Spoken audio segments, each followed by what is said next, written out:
Shall we? All right.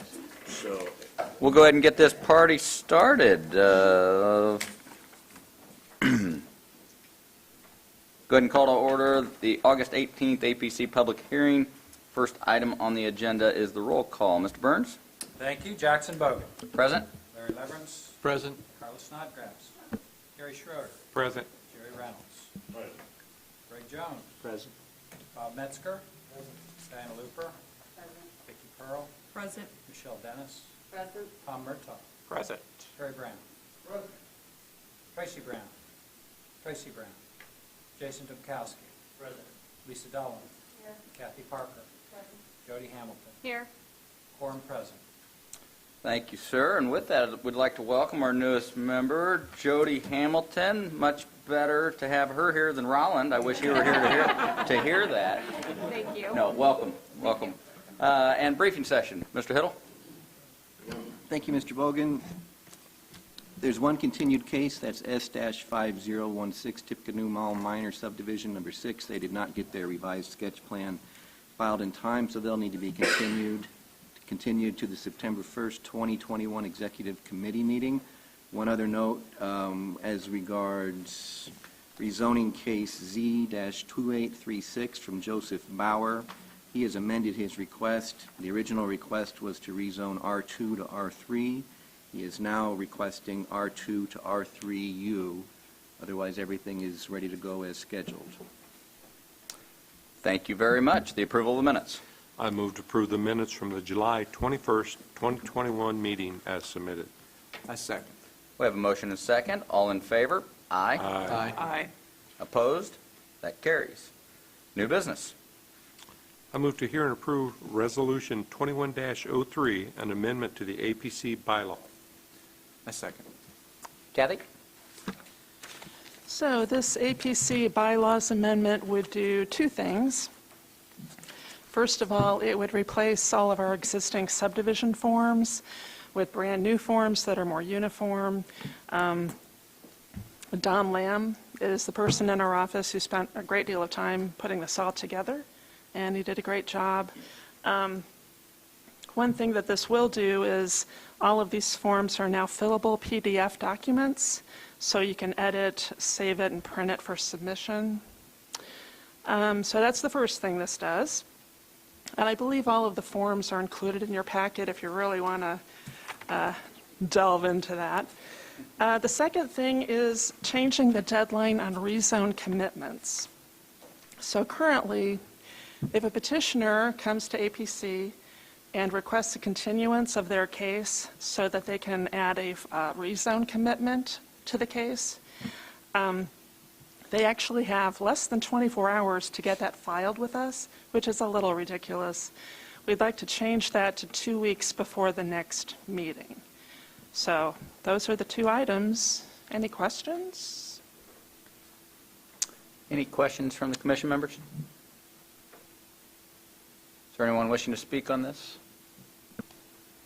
All right. With that, we have a yellow ballot, Res 21-03.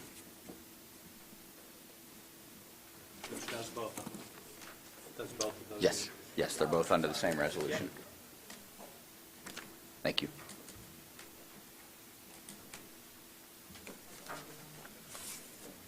Here we go. Thank you. You bet.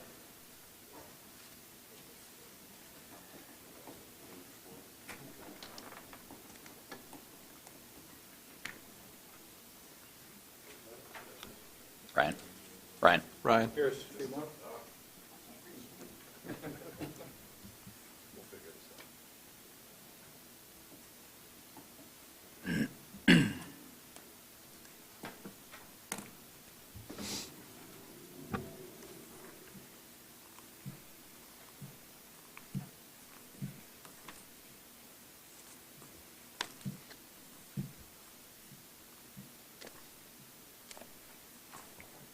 We have a unanimous vote for Resolution 2103. Thank you. I will now read the meeting procedures. For those of you unfamiliar with our procedures, the Commission would like you to know the following. When we hear a request to subdivide land, we are only concerned as to whether the actual drawing showing the division into lots meets the technical requirements of our ordinance. The question of appropriateness has already been determined. Anyone wishing to make comments or provide us with information regarding any subdivision petitions will be given the opportunity to do so. When we are hearing a request for a change in zoning, we are trying to determine if the new zone being requested and the uses allowed in that zone are appropriate to that property and supported by the comprehensive plan. With each case being heard, our staff will present its report. Then the person requesting the rezone will be given an opportunity to speak. Following that, those of you wishing to speak in favor of the rezone will be recognized, and then those of you who wish to oppose it will have a turn. This will be your only time to speak. The person requesting the action will be allowed a rebuttal. Plan Commission members will then ask questions and finally vote. Please limit your statements to no more than 5 minutes. We ask that you not repeat what others before you have already said. We are a 17-member body, and the majority of 17 is 9. Regardless of how many commissioners are actually present, at least 9 votes in favor or against are required for our action to be official. If fewer than 9 of us agree to either approve or disapprove an action, that case must be heard again next month. Our vote on a request to subdivide is final. Our vote to request a rezone serves as a recommendation to the appropriate city council, town council, or county commissioners, who must ultimately decide on changes in zoning. When addressing the commission, please state your name and address for the record. Cell phones must be turned off while the meeting is in session. If you need to make a call, please step out of the room before doing so. All exhibits presented to the commission become the property of the commission. I move that there be incorporated in the public hearing portion of each application be heard this evening and to become part of the evidence at such hearing, the Unified Zoning Ordinance, the Unified Subdivision Ordinance, the Comprehensive Plan, the bylaws of the Area Plan Commission, the application, and all documents filed therewith, the staff report, and recommendations on the application be heard this evening, and responses from checkpoint agencies. I second. We have a motion and a second. All in favor? Aye. Aye. Opposed? That carries.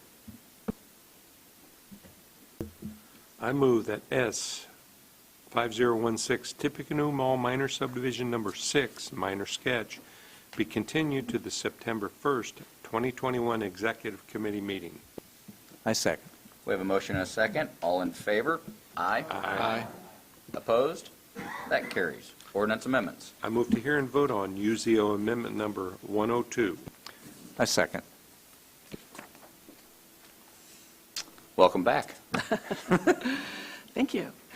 Okay, so this amendment would change the zoning ordinance definition of the term lot. What it would basically do is allow people who own older platted lots that were created before our current subdivision ordinance was enacted in 1978. It would allow these property owners to, if they own more than one lot, to use those lots as one and build over those platted lot lines. Does that make sense? Okay, that's pretty much the gist of this amendment. I do have a slide. If you're interested, I can kind of walk you through scenarios where this would play a part, or we don't have to do that, whatever you choose. Kathy, just for everybody, when this was vetted at ordinance, the downside to this is basically none and all benefit to the citizens, correct? Yeah, I believe so. Okay. Thank you. Mm-hmm. In Concord, yeah. Well, here, let me show you this slide I've got here. Okay. So I'm a property owner that owns lots 9 and 10. I have an existing house on lot 9. And I would like to add an addition, which is the little dashed line, say a 10-foot wide addition to my house. That would be 2 feet from this platted lot line, although it would be 42 feet from my property line to the south.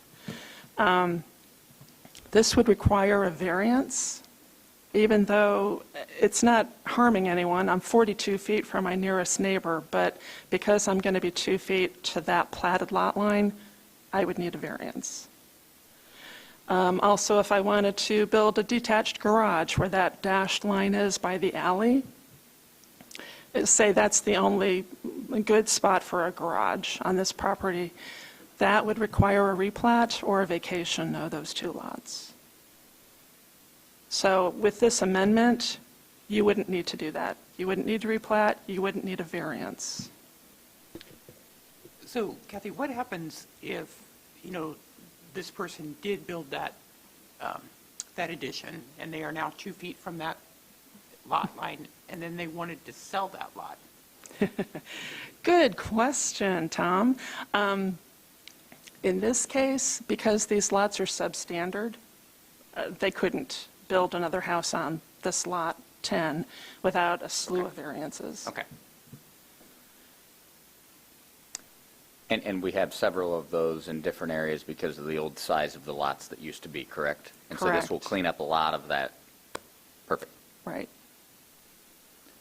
So can you talk about what they would then need to do if they were to build that? They would just go in for a permit, and we would explain that a little bit. What would be the difference between what would happen today and what would be their process with this approved? Sure. If this were approved, they would just go in and get their building permit. That's it. Without this amendment in place, they would be told, I'm sorry, you need a setback variance. We would give them the paperwork and, go over all that with them. And there's no guarantee that the Board of Zoning Appeals would approve this, So, but that would have to happen first. What's the cost factor, say, for the resident? Well, for a variance, I think for a residence, it's $150. I believe that's correct. $150 filing fee.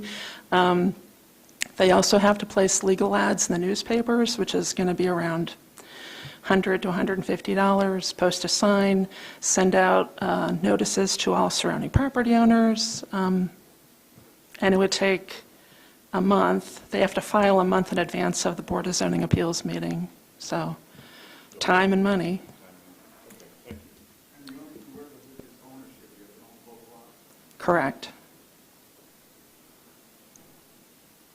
One factor, if there was a existing structure on lot 10, in this example, Mm-hmm. would that affect the scenario?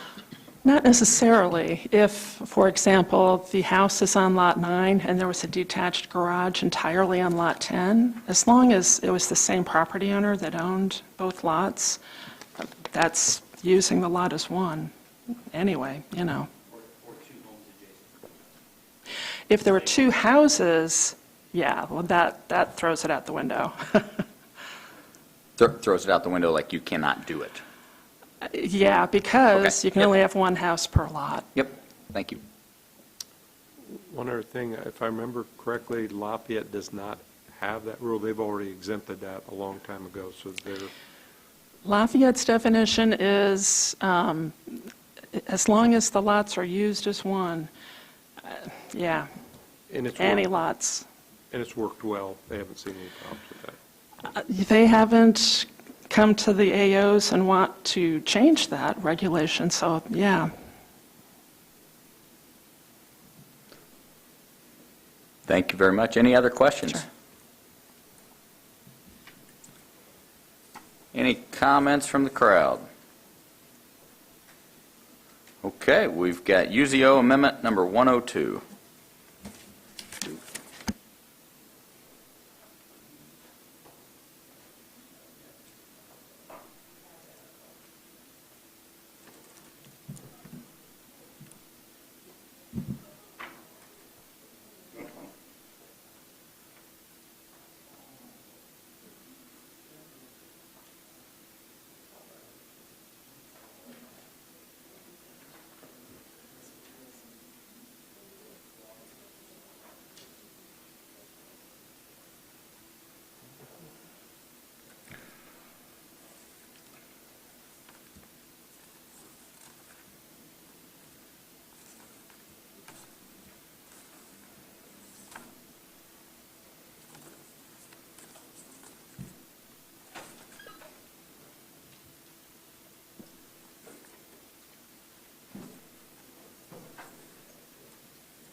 We have a unanimous vote in favor of UZO Amendment 102.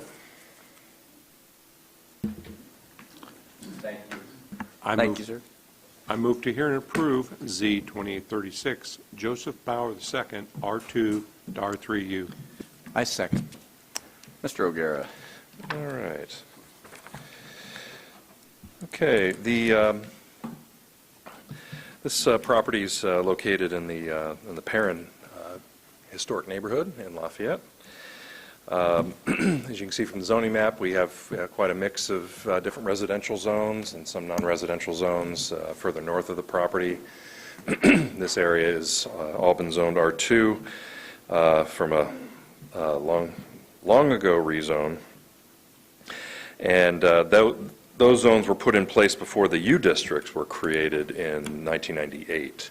Otherwise, this area probably would have been zoned differently. This historic neighborhood dates back to the late 1800s, as we state in the staff report. All the roads are urban locals. Of course, city utilities are available. Go ahead and zoom on in here. The current building was built in 1910, according to the assessor's records. Petitioner's trying to make the structure more conforming. It was a 3-unit home and has been for a long time. Petitioner can speak to his own property, but given there's obviously a grandfathering issue here we're trying to solve with this upzoning. And so staff, especially with historic properties, we have a heart for those sorts of things. We're trying to bring this property into greater conformity. In our staff report, of course, we recommending the switch to R3U. Petitioner has agreed to do that. Understands it'll give him some more flexibility in this more urban setting if in the event that they ever wanted to reconstruct or add on to, et cetera, because of the reduced setbacks. So staff is, of course, in favor of that move, and so we are recommending approval of the switch to R3U. Be happy to answer any questions. I think we may have Thank you, Ryan. Nope, no site photo. We'll leave it there. Gary, quick cleanup question. When you read it, did you read it as R3U or as R3? Thank you very much. Thank you very much. Petitioner's representative wishing to speak on this? Sir? Yes, sir. If you'd come up to the mic, state your name and address for the record, please. Joseph Bauer. I live at 424 Tinkler, apartment 1B. And the reason I'm doing this is pretty much to satisfy the banks. I've had 3 mortgages on it, and this is the first time it's come up to where they want it assurances I can rebuild. So nothing's changing other than satisfying the bank. Thank you, sir. Appreciate Thank it. Any questions from the commission members? Jackson, just to clarify, so the request is R3U, the agenda is not correct? The request is R3U, which complies with what the staff report said they would recommend approval on if it was changed to R3U from I see. R3. Okay, all right, thank you. Yeah, and it was changed right before. Okay, thank you. Yep. Is there anyone wishing to speak in favor of this petition? Thank you, sir. Opposition? Okay, with that, no further questions. We have a ballot Z2836.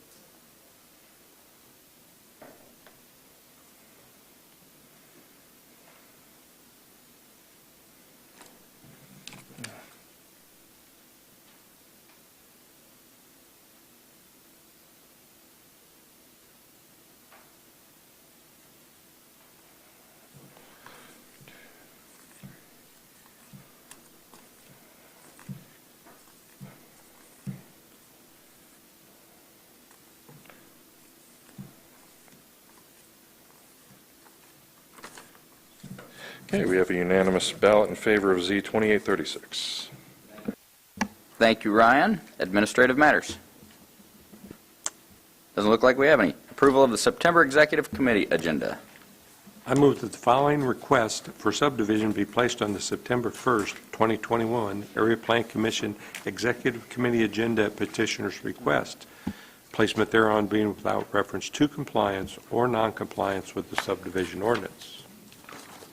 Those would be S 5016, Tippecanoe Mall, minor subdivision number 6, minor sketch, and S 5020, North Gate East subdivision, minor sketch.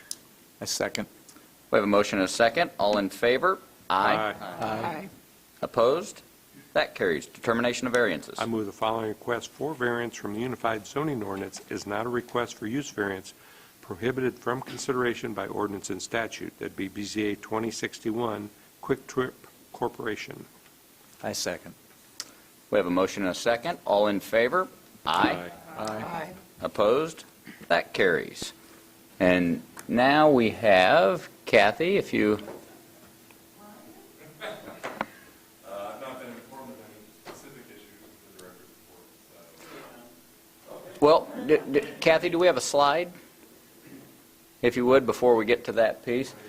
So there was a little piece in a journal that, and I'll allow Mr. Burns to elaborate on this. Being a Wabash alum, I was leafing through my alumni magazine and I saw a picture. This occurred some time ago, and of course, another Wabash alum, I being a notorious one, he being a meritorious one, would never say anything. Now, would he? Of course not. And I can tell you that this is a really big deal at Wabash College, and I'm very proud of my fellow Wabash man, Tom Murtaugh, for receiving the award for public service.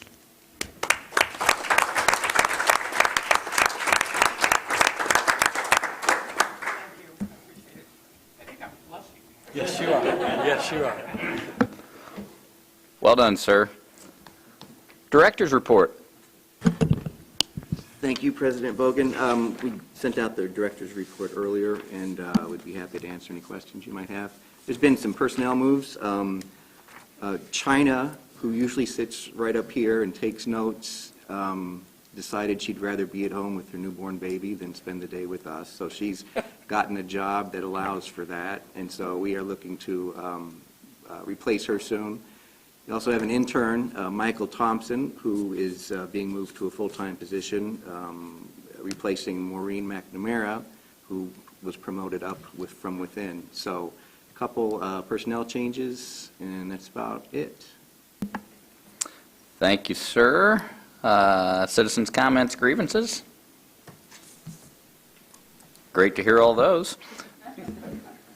We'll take that motion. I move to adjourn.